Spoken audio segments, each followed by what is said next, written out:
Hey everyone, welcome to Nebula's podcast, where every paw print tells a story. Brought to you by Nebula's Foundation, where we share journeys of love, loss, and the fight to make sure pets are treated not as property, but as family. I'm Ethan. And I'm Emily.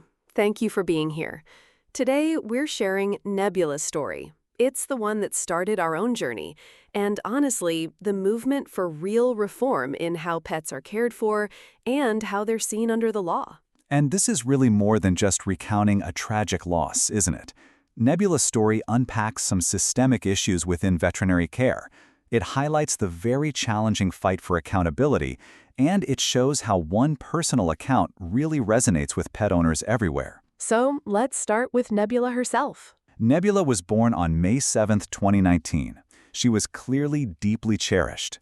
To her parent, Nebula wasn't just a cat. She was a once-in-a-lifetime companion and an adventure partner who loved fishing trips and hikes. She brought immense joy and taught her parent the meaning of unconditional love. And it's precisely because of that profound connection that what happened next is just so incredibly hard to process. Nebula was only, 1 year and 8 months old? Just a baby, really. Yeah. And a routine space surgery on February 2, 2021, at Banfield Pet Hospital in Roseville, Minnesota, that's where it all tragically went wrong. It marked the beginning of this nightmare. Okay, so take us back to those initial interactions at Banfield, before the procedure itself. What happened? Well, at the front desk, Nebula's parent was sort of coaxed into signing up for Banfield's wellness plan. Trying to do the best thing for Nebula. Exactly. It sounded reassuring, but ironically, it later became clear that the wellness plan offered anything but wellness. The surgery was performed by Dr. Catherine Daly, a very recent vet school graduate, which, raised some serious questions about her level of experience. You kind of put your trust in the white coat, but sometimes you find out later you maybe shouldn't have. So after the surgery, Nebula's condition, it wasn't good. Not what you'd expect. Oh, absolutely not. Not at all. Nebula couldn't urinate. She was straining constantly in her litter box. Her abdomen became hard and painful. But in the moment, the parents initially hoped maybe it was just a normal post-op thing. Right. You hope for the best. That gut feeling quickly kicked in. They knew something was seriously wrong. This was the first sort of critical sign that things were not okay. Absolutely. That's the core of it. We hand over the living beings we love the most, trusting someone will do right by them. And when that system fails, the consequences can be, well, as we'll see, just devastating. What happened then? So Nebula was brought back to Banfield on February 13th. And here's where it gets maddening. The parent was repeatedly emphasizing that Nebula can't urinate. That's the key symptom. But Dr. Natalie Ensman looked at the x-ray, saw a hard mass, insisted it was feces, and based on that, she diagnosed Nebula with constipation. Constipation? But the main issue was urination. Exactly. Instead of addressing the real problem, Dr. Ensman prescribed appetite stimulants and medication for constipation. Gosh, and I can't get over that. When a parent is saying she can poop, but she cannot pee, and the doctor still insists it's something else, that makes no sense. Exactly. Your gut versus the doctor's word. And the parent looks back now wishing they had pushed harder right then. And how quickly did Nebula's condition worsen after that diagnosis, after they started the constipation meds? It was fast. For a whole week following Dr. Ensman's instructions, Nebula just got worse and worse. The hard mass in her abdomen grew larger. She still couldn't urinate. Oh, no. And her pain became, in the parent's words, unbearable to watch. It just really drives home how bad that initial diagnostic error was. So this decline leads to another visit to Banfield, but this one sounds kinda strange. Yeah, it does. On February 18th, Nebula was brought back to Banfield, but the Banfield staff wouldn't see them during regular hours. Finally, at day's end, they're brought into a secluded room, like they didn't want anyone else to see. Okay, that's odd. And it's there that Dr. Ensman finally admitted that her previous diagnosis was wrong and Nebula's condition had worsened to a critical state. Finally admitting it, but in this weird secretive meeting. Right.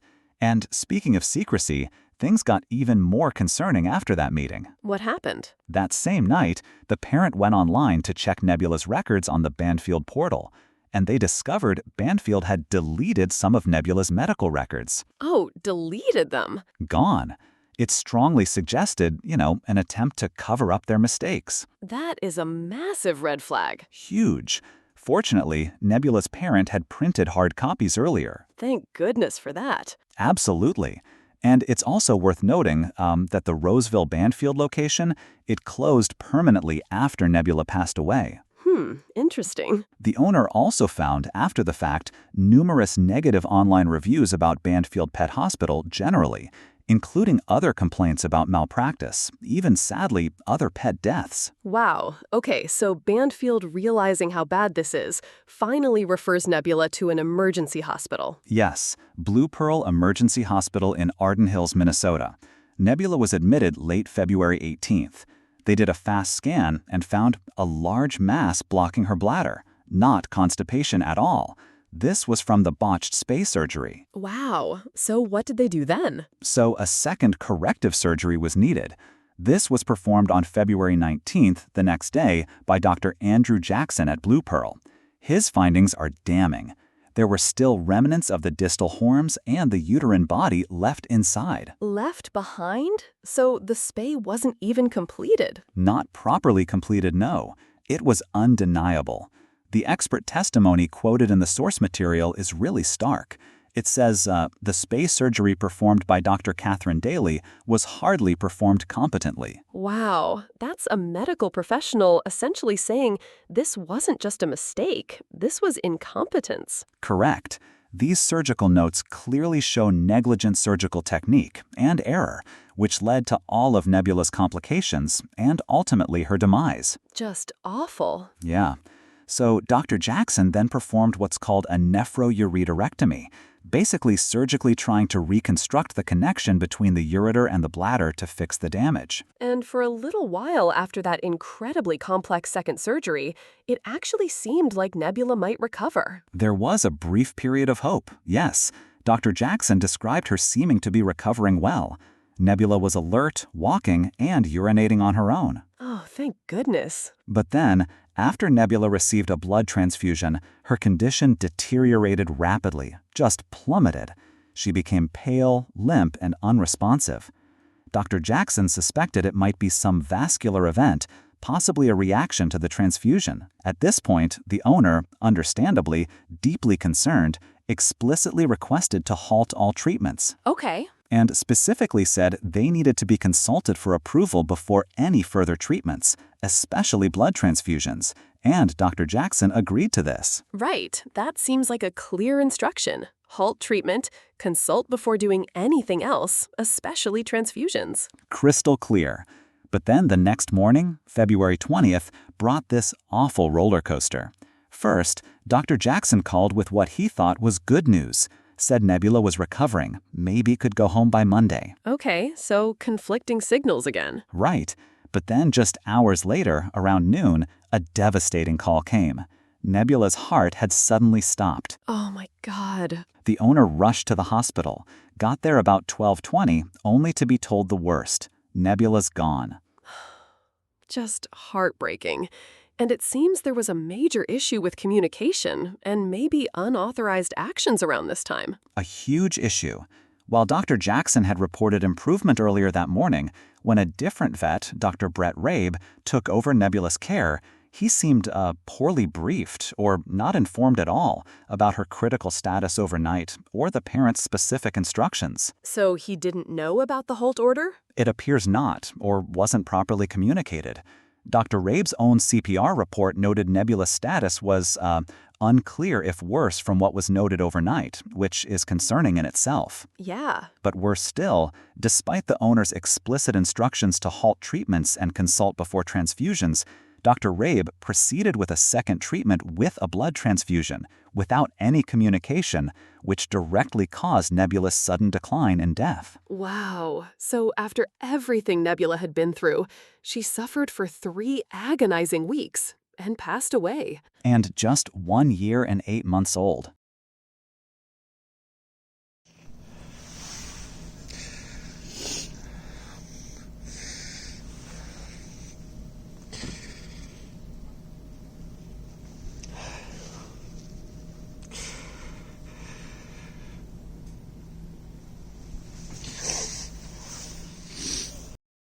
After such a profound, tragic loss, layered with errors and communication breakdowns, you'd hope for some answers, some accountability. But the parents hit brick walls trying to get explanations. Complete brick walls. They requested meetings with the vets, both at Banfield through their manager, Miss Heidi Cooley, and at Blue Pearl, but those requests were flatly denied. Just denied? No explanation? No meetings? Flatly denied. This refusal to communicate, to even discuss what happened, let alone acknowledge any mistakes, plus the earlier issue with the altered medical records, it just compounded the parents' pain, made healing more difficult. Really paints a picture of a system potentially closing ranks, protecting itself instead of offering transparency or closure. And then, adding insult to injury, Banfield kept charging them for the wellness plan even after Nebula passed away. Yeah, can you believe it? They kept charging $52 a month even when Nebula was gone because of their mistakes. How is that even possible? They cited a clause in the wellness plan contract, apparently, that requires payment even if the pet passes away. That seems incredibly callous. Right. When the parent quite understandably refused to keep paying for a deceased pet's plan, Banfield escalated the matter to a debt collection agency and threatened legal action. They sent it to collections. Wow. It really does illustrate, at least in this instance, a business model that seemed to prioritize profits over compassion. So, facing all this, what about the official channels, filing complaints with the state veterinary board? What are the challenges there? Oh, the challenges are immense. The state veterinary boards, well, they're supposed to provide oversight. They're often known for protecting their own, rather than providing justice for victims of malpractice. Protecting their own? That doesn't sound promising for pet owners. No, it doesn't. The system itself often feels like a significant hurdle for people who are already grieving and trying to find answers. And the outcome for Dr. Natalie Ensman, the one who misdiagnosed Nebula initially, it seems to underline that point, doesn't it? What actually happened to her? Well, even for a clear misdiagnosis that led to critical decline, the Minnesota Veterinary Board issued a mere slap on the wrist. A slap on the wrist? What does that mean in practice? She was required to watch 2 hours of educational videos. 2 hours of videos for a misdiagnosis that contributed to a pet's death? That was the extent of the official consequence reported. Given the outcome, it seems alarmingly disproportionate, doesn't it? It really does. It feels like nothing, almost. It certainly appears minimal compared to the gravity of the error. And then there's this legal loophole concerning Dr. Catherine Daly, the vet who performed the initial botch surgery. She basically got away with it. How? It's quite shocking, really. Dr. Catherine Daly dropped her Minnesota license after Nebula's case. She then moved to New York, rebranded herself slightly as Dr. Cat Daly, and got a new license there. So she just moved and got a new license? Pretty much, yeah. The Minnesota board said they couldn't do anything because she had left the state, so no jurisdiction. And the New York board said they had no jurisdiction over something that happened back in Minnesota. Sure, nobody could hold her accountable. Effectively, yes. This loophole allowed a substandard and unethical veterinarian to continue practicing without any oversight. She evaded any real consequences for her role in Nebula's case. This whole ordeal just completely shattered our trust in veterinarians, didn't it? Nebula's parent mentioned once naively believing that all veterinarians were competent, compassionate, and ethical, believing in that oath to do no harm. Yeah. And this experience taught them, quote, the hard way that some veterinarians can be unethical and irresponsible and prioritize profits over patient care. And that statement is chilling. Veterinary malpractice is disturbingly common, but rarely punished. It really points to a series of collective failures, doesn't it? Dr. Daly's botched surgery, Dr. Ensman's misdiagnosis, Dr. Jackson's communication failures, Dr. Rabe's unauthorized treatment and transfusion. Even Nebula's parents reflected on their own initial blind trust, feeling it was part of the chain of events, though that's a heavy burden for them to carry. Yeah, calling it blind trust almost sounds like blaming the victim, doesn't it? When you're just trying to get help for your pet. It does. And I think it speaks more to the societal expectation we have. We expect vets to be competent, to be ethical. The reflection probably isn't about self-blame so much as a painful realization that, wow, you do need to be incredibly vigilant. You need to advocate fiercely.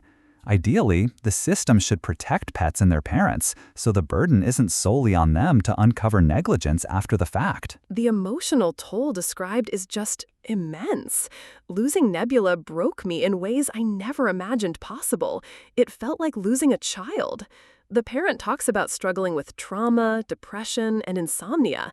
It underscores that deep, deep bond. And this brings us to a really crucial point, a sort of societal disconnect.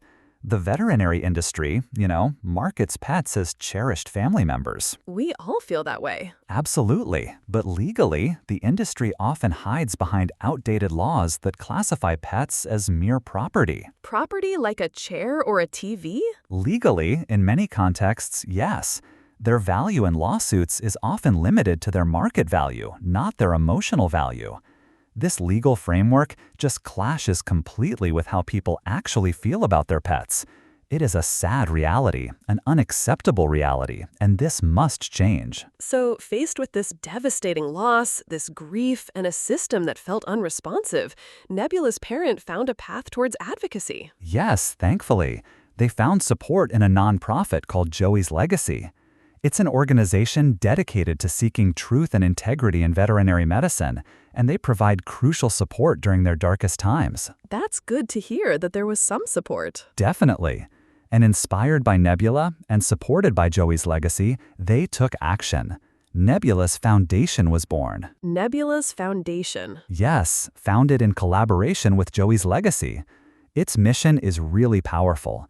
It aims to provide financial support and resources to empower other pet parents, to raise awareness about veterinary negligence and malpractice, and crucially, to advocate for long overdue systemic changes in veterinary care. Turning that awful experience into something positive for others. Exactly. Turning personal tragedy into a force for good. And the founder's promise is so clear. Nebula's suffering will not be in vain. Through Nebula's Foundation, we will turn suffering into action, saving the lives of other pets and sparing families from the same heartbreak. Wow, what a powerful commitment. So Nebula's story is it's a heartbreaking personal tragedy, absolutely. But as we've really unpacked here, it shines a light on much larger systemic issues in veterinary care. We're talking critical misdiagnosis, a disturbing lack of accountability, these shocking legal loopholes, and even the fundamental way the law views our pets as property. It's a really important narrative. It truly is. And this deep dive, I think, serves as such a vital reminder for every single person listening who has a pet. Do not blindly trust any veterinarian. It sounds harsh, but Nebula's story shows why it's necessary. You have to ask questions, demand transparency, research their history, use online reviews, check board actions if you can. Be proactive, yes. And if something feels wrong, trust that gut feeling we talked about earlier. Push back. Your pet's life may depend on it. Exactly. It's about being an active partner in your pet's care, navigating a system that, as we've seen, can have devastating flaws. So, considering Nebula's journey, the foundation now working in her name, and all these systemic issues we've talked about, it leaves us with a question, doesn't it? What responsibilities do we have as pet owners, as advocates, just as people who care, to push for change, to push for a future where veterinary care is genuinely driven by compassion, not profit, and where that incredible emotional bond we have with our pets is recognized legally beyond just being property? Something to think about. So if you're listening and you've lost a companion or faced something like this, you're not alone. That's what Nebula's Foundation is here for. Not just one story, but a better future for every family. If Nebula's story moved you, visit nebulasfoundation.org to learn more, share your own experience, and support our mission. That's a wrap for today. But the movement doesn't stop here. This is just the beginning. We'll be back to dig deeper into what needs to change and how we can push for a world where pets are treated legally and morally as family. Thank you for listening to Nebula's podcast, where every paw print tells a story. And thank you, Emily. And most of all, thank you to every listener for being part of this journey. Together, we can make a difference. Until next time, take care of your pets and take care of each other. See you next episode, everybody, and give your furry ones an extra hug for us. Bye. Bye, everyone.